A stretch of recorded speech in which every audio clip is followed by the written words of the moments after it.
इस वक्त मेरे हाथ में है शहाब भाई का मोबाइल। ये तस्वीर भी लगी हुई है शहाब भाई की आईफोन।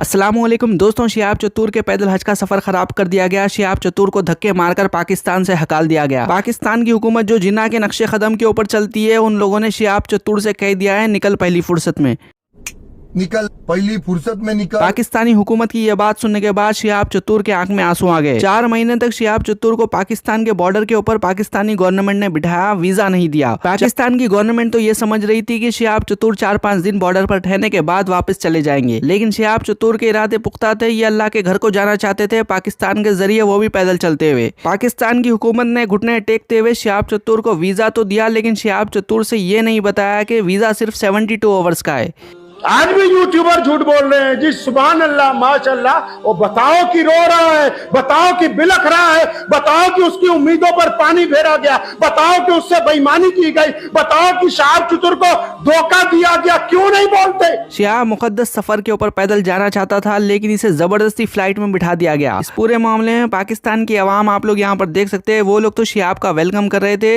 लेकिन वहीं पर पाकिस्तान की गवर्नमेंट ने क्या किया, शिहाब को धोखा दे दिया। ये लोग अलग हुए थे शरीयत नाफिज करने के लिए। पहले इन लोगों ने इस्लाम को धोखा दिया, कोई शरीयत नाफिज नहीं की, अब शिहाब चतुर को भी धोखा दे दिया है। एक बंदे की अगर तुम सिक्योरिटी का इंतजाम नहीं कर सकते तो ये शहर हैदराबाद का चार मीनार है, और यहाँ पर एक चीज फेमस है, वो है लाड़ बाजार। लाड़ बाजार में क्या मिलते हैं मालूम? ये चूड़ियां मिलते हैं, वो भी 10 रुपए में मिलते हैं, लेकिन ये तुम्हारी बहन के लिए नहीं है, तुम्हारी आर्मी के लिए है, जो 70 साल में भी एक बंदे को सिक्योरिटी प्रोवाइड नहीं कर रही है। जनरल बाजवा एक बंदे की सिक्योरिटी नहीं कर सकता, तो उसे चाहिए कि अपनी बहन के, अपनी माँ के चूड़ियां पहन ले। पंजाब के शाही इमाम की जुबानी किस तरह से शिहाब चतुर को धोखा दिया गया, आप लोग यहाँ पर सुन सकते हैं।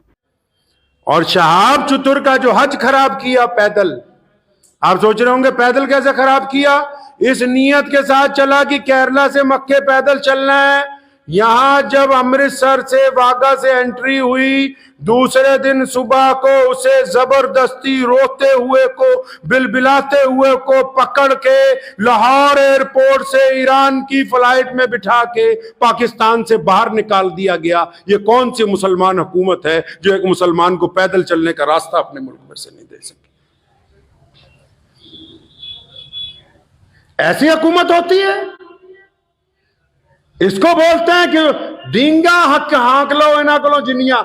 असि न्यूक्लियर पावर है जी, बंदा एक तोड़े को पैदल नहीं काटो यार। एक बंदे को चलने की परमिशन ये लोग नहीं दे सकते, और ये लोग खुद को न्यूक्लियर पावर कंट्री बताते हैं। और ये पाकिस्तान की पार्लियामेंट में बैठने वाले लोग हैं, ये लोग ना ही दीन इस्लाम के ऊपर चलते हैं, ना ही उसके ऊपर अमल करते हैं। इसी वजह से हम इनको मुसलमान नहीं मानते। और ये हमारा फतवा नहीं है, कुरान मजीद में अल्लाह सुब्हानहू व तआला का फरमान है, जो लोग अल्लाह के बनाए हुए दीन के ऊपर अमल नहीं करते, कानून के ऊपर अमल नहीं करते, वही लोग तो मुशरिक है। क्या हमारा इंजीनियर अब इस बारे में बात करेगा? नहीं, हमारा इंजीनियर तो रफ़े देन करना नहीं करना उसके ऊपर बात करेगा। एक मुसलमान को पैदल रास्ता नहीं दे सके। एक उसका कसूर क्या है जी? कि वो भारत में पैदा हुआ, क्योंकि वो हिंदुस्तान में पैदा हुआ है जी। काश के हिंदुस्तान की भारत की सरहदें ईरान तक लगी होती तो आज ये बंदा खैरियत के साथ चलता हुआ मक्का मुकरमा अपनी उम्मीद, और जो उसने अल्लाह ताला से अपनी उम्मीद दिल लगाया कि मैं पैदल वहां तक पहुंचूंगा, आराम से चला जाता। तो इस हुकूमत ने क्या बेईमानी, इस बेईमानी में सिर्फ पाकिस्तान एम्बेसी के अफसरान नहीं, शिहाब चतुर टीम के कई गद्दार शामिल हैं, जो चतुर के नाम पर बिरयानियां भी खाते रहे, जेबें भी गर्म करते रहे, और बाद में घड़ियाली आंसू रो के मुसलमानों को दिखाने भी लगे। वो बेईमान यूट्यूबर गिनती के चंद ईमानदारों को छोड़ के जो सारा दिन धोखा देते हैं, बिल्कुल जैसे रसूलुल्लाह ने गेहूं की बोरी में हाथ डाला, नीचे गीला गेहूं था। जो यूट्यूबर सारा दिन झूठ बोलते हैं सिर्फ चंद चांदी के सिक्कों के लिए कि 5,000, 10,000, 50,000 आमदनी हो जाए, दबा के झूठ बोल रहे हैं, तो ये भी तो मोहम्मद रसूलुल्लाह सल्लल्लाहु अलैहि वसल्लम के उसी हुक्म में शामिल है।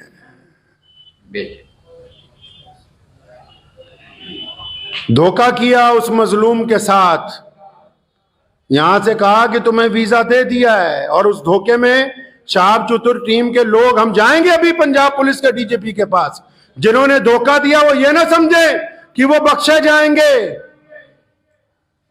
एक एक बंदे का नाम, उसके सारे फोन, उसकी डिटेलें, सब कुछ कहेंगे हम अपनी हुकूमत को कि इकट्ठी करके पता करो किस किस ने बेईमानी की है।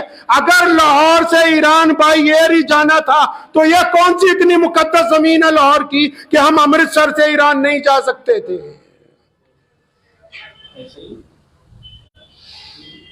वहां कौन से बहुत बड़े मुहद्दिस बैठे हुए थे लाहौर के अंदर जिन्होंने उसे उठा के जहाज के अंदर बिठा दिया। आज भी यूट्यूबर झूठ बोल रहे हैं जी, सुभान अल्लाह माशाअल्लाह। वो बताओ कि रो रहा है, बताओ कि बिलख रहा है, बताओ कि उसकी उम्मीदों पर पानी फेरा गया, बताओ कि उससे बेईमानी की गई, बताओ कि शाह चतुर को धोखा दिया गया। क्यों नहीं बोलते?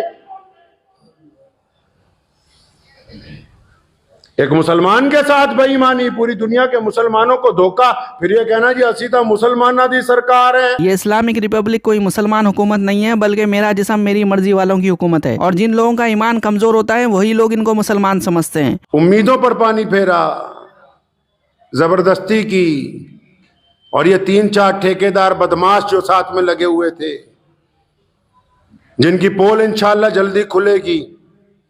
जब यूट्यूबरों के आगे जाके जी हमने ये किया जी, हमने वो किया जी, ये हमारी ऑडियो जी, ये वहां का सबूत है जी, जिन्होंने बेईमानी करके ये साजिश रची। क्यों भेजा हमारे मुल्क के एक आदमी को धोखे से पाकिस्तान? अगर उसने रास्ता देना ही नहीं था, अगर वो उसको पैदल ताफ्तान तक पहुंचा ही नहीं सकते थे, अगर वो अपने मुल्क में, हमारे मुल्क में 3000 किलोमीटर चला वो बंदा, केरला से लेकर अमृतसर तक, कदम कदम पर तमाम मजहबों के लोगों ने, मुसलमानों ने तो करना ही करना था, तमाम रियासतों की हुकूमत ने इस बात का ख्याल रखा कि चतुर आराम से गुजर जाए, चतुर को तकलीफ ना हो कि एक बंदा हज करने के लिए जा रहा है, तुम उसको चंद किलोमीटर अपने मुल्क में चलाने के बाद ज्यादती करते हो और फिर ये कहते हो कि हम मुसलमान हैं। मैं वहां के भी उलमा से, जो दयानतदार लोग हैं, उनसे गुजारिश करूंगा कि जो बेईमानी कर रहे हैं वहां बैठ के, इनकी पोल खोलिए, कम से कम पता लगे कि हक पसंद कौन है, बेईमान कौन है। वहाँ के मौलाना तो कोई शरीयत तो नाफिज नहीं कर सकते, इनकी औकात नहीं है शरीयत नाफिज करने की। बस यूट्यूब के ऊपर फेमस होने के लिए बेकारी के टॉपिक्स जो उम्मत को जरूरत ही नहीं है उसके ऊपर ये लोग बात करेंगे। अगर हुकूमत को बोलेंगे शरीयत पर चलो तो फिर हुकूमत इनको जेल में डाल देगी। हालांकि जिस अंदाज से लाहौर के लोगों ने उसका इस्तकबाल किया वो बताता था कि अवाम के दिलों में मोहब्बत है, लेकिन जिस अंदाज से वहां की हुकूमत ने उससे ज़बरदस्ती करके उसे अपने मुल्क से निकाला, ये साफ तौर पे ये बात वाज़ेह है कि वो एक कमज़ोर हुकूमत है। उन्होंने अपने मुल्क को कमज़ोर किया, अपने मुल्क के अवाम की ख्वाहिशात की तकमील की परवाह नहीं की, और एक हज पे जाने वाले के साथ बेईमानी की गई, धोखा किया गया है। शिहाब चतुर ने क्योंकि फ्लाइट ले ली है तो इनका पैदल हज का सफर अभी पैदल हज का सफर नहीं रहा, और पाकिस्तान की आवाम तो इनका इस्तकबाल कर रही थी, इनकी तो कोई गलती नहीं है। लेकिन आप लोगों की क्या राय इससे मुतालिक कमेंट करके अपनी राय जरूर दीजिए, और जाते आते ये काम जरूर करिए। हमारा सपोर्ट के लिए हमारा यूट्यूब चैनल को सब्सक्राइब करें ताकि न्यू वीडियो आपको मिल जाए।